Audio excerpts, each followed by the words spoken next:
നല്ല നാടൻ കള്ളും നല്ല ഫ്രഷ് ഞണ്ടും ഒക്കെ കഴിക്കാൻ വേണ്ടി നമ്മൾ ഇന്ന് വന്നേക്കുന്നത് ചാരുമൂട് വള്ളിക്കുന്നത്തുള്ള കണ്ണനാക്കുഴി ഷാപ്പിലോട്ടാണ്.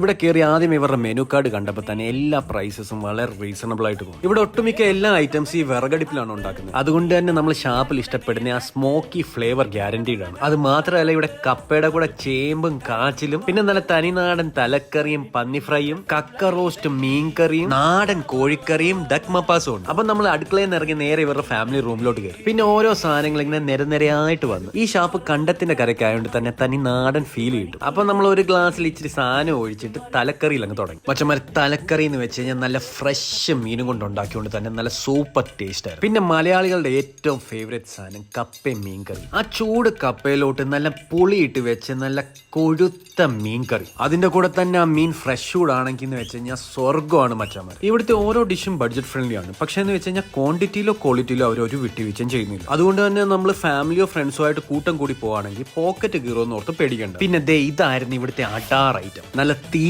പാറുന്ന കാട ഫ്രൈ. പിന്നെ ഇവിടുത്തെ മെയിൻ ഇവന്റ് ഐറ്റം ഇവിടുത്തെ ഞണ്ട് റോസ്റ്റ്. ഈ ഞണ്ടിന്റെ സൈസ് എന്നൊക്കെ പറഞ്ഞു കഴിഞ്ഞാൽ ഒരു 1.5 മുതൽ തന്നെയാണ്. അതിന്റെ കൂടെ തന്നെ നല്ല കിടലായിട്ട് വേവിച്ചുകൊണ്ട് നമുക്ക് കൈ കൊണ്ട് തന്നെ ഇങ്ങനെ അടത്തിയെടുക്കാം. ഈ കക്കയുടെ പ്ലേറ്റിന്റെ ഒക്കെ സൈസ് ഇത്രയും സാധനം കണ്ടപ്പോൾ നിങ്ങൾ വിചാരിച്ചാണ് വലിയ 5000 രൂപയുടെ ബില്ല് വന്നത്. പക്ഷെ ഞങ്ങൾ 6 പേർ കൂടി 2500 അടുത്തേ ബില്ലായിട്ടുള്ളൂ.